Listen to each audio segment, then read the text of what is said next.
ఈ లోకంలో గమనించినప్పుడు దీవెనలు వద్దు అనే వాళ్ళు ఎవరు ఉండరు. ప్రత్యేకంగా క్రైస్తవులకు సంబంధించి ఆశీర్వాదాలను ఎక్కువగా కోరుకుంటూ ఉంటారు. సేవకులు కూడా వారు పరిచర్య చేసేటప్పుడు సహజంగా ప్రభు మిమ్మలను దీవించునుగాక అనే పదాన్ని మొదట నేర్చుకుంటూ ఉంటారు. ప్రభు మిమ్మలను దీవించునుగాక అని చెప్పలేకపోతే పరిచర్య చేయలేరు అన్నది వాళ్ళకు కూడా తెలుసు. అయితే అందరూ దీవింపబడాలనే ఏ సేవకులైనా కోరుకుంటారు. దేవుడు కూడా ఆ విధంగా అందరినీ దీవించాలనే కోరుకుంటూ ఉన్నారు.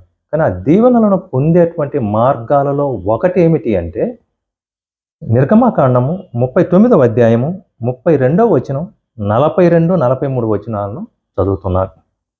ప్రత్యక్షపు గుడారపు మందిరం యొక్క పని యావత్తును సంపూర్తి చేయబడెను. యెహోవా మోషేకు ఆజ్ఞాపించిన ప్రకారముగానే ఇశ్రాయేలీయులు చేసిరి. యెహోవా మోషేకు ఆజ్ఞాపించినట్లు ఇశ్రాయేలీయులు ఆ పని అంతయు చేసిరి. మోషే ఆ పని అంతయు చూచినప్పుడు యెహోవా ఆజ్ఞాపించినట్లు వారు దానిని చేసియుండిరి. అలాగుననే చేసియుండిరి గనుక మోషే వారిని దీవించెను.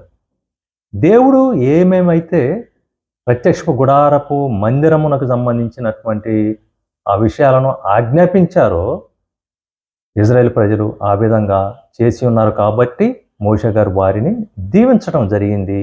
వారు దేవుని యొక్క ఆ దీవెనలను అనుభవించగలిగారు. కనుక దేవుని యొక్క మాటను శ్రద్ధగా విని ఆయన ఆజ్ఞాపించినట్లుగా ఆయన చెప్పినట్లుగా చేసినట్లయితే ఎవరైనా దేవుని యొక్క ఆశీర్వాదాలను పొందగలుగుతారు. అటువంటి కృప మీకందరికీ ప్రభు అనుగ్రహించునుగాక. ఆమేన్.